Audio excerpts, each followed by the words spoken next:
Assalamualaikum warahmatullahi wabarakatuh. Waalaikumsalam warahmatullahi wabarakatuh, ya Ustaz. Okey, hari ni kita nak mengaji berkenaan hukum tajwid. Kat sini dah ada dua hukum tajwid hari ni kita nak mengaji, iaitu nun sakinah dan pembahagian mat asli. Pembahagian mat. Okey, Ustaz nak seorang wakil untuk baca surah Ali Imran muka surat 51 ayat yang ke-11. Siapa nak baca? Saya. Okey, Arif baca. Baik Ustaz. A'udzu billahi minasyaitonir rajim. Bismillahirrahmanirrahim. Qul lil ladzina kafaru satughlabuna wa tuhsyaruna ila jahannam wa bi'sal mihad. Macam pelik je Ustaz. Macam mana ni Ustaz? Macam mana ni Ustaz? Tak kena ni. Okey, dia betul. Biar Ustaz yang betulkan. Okey, Arif, berkenaan ayat tadi tu, dia hukum dia ialah ma'arif disukun. Jadi dia perlu dibaca dengan 2, 4 ataupun 6 harakat di hujung ayat. Macam tu. Jadi saya akan pilihlah seorang lagi untuk memberi bacaan yang betul. Saya pilih Haris, baca Haris. Bismillahirrahmanirrahim. Qulil ladzina kafaru satughlabuna wa tahsyaruna ila jahannam wa bi'sal mihad. Shadaqallahul azim. Okey, bagus Haris. Bacaan yang sangat-sangat bagus. Jadi saya akan teruskan dengan Fahmi pula untuk menyambung bacaan.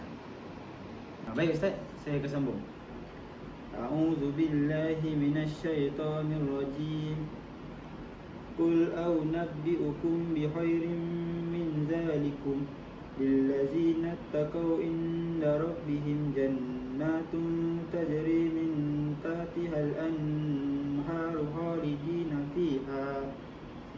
Okey Fahmi, dekat ayat yang awak baca tadi, min tahtihal anhar, dia sepatutnya dibaca macam tu. Dia tak perlu dengung. Sebab apa?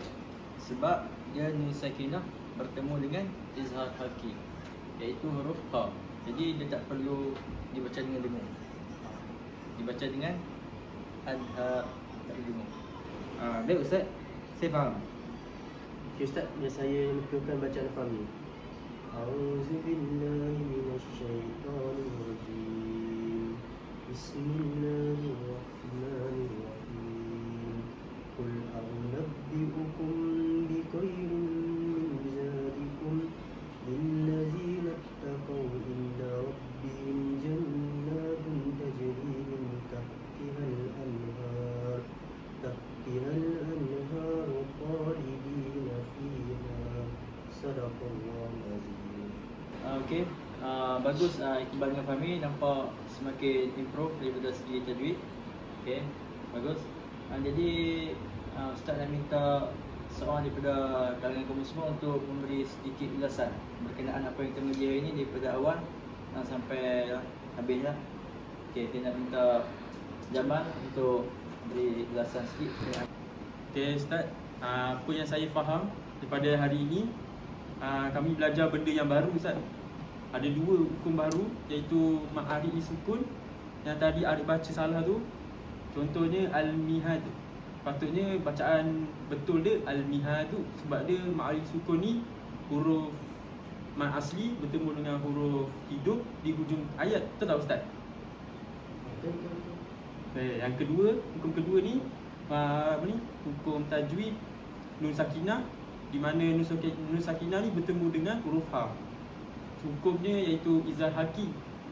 So bacaan tadi yang Fahmi baca tadi tu salah, dia baca dengung.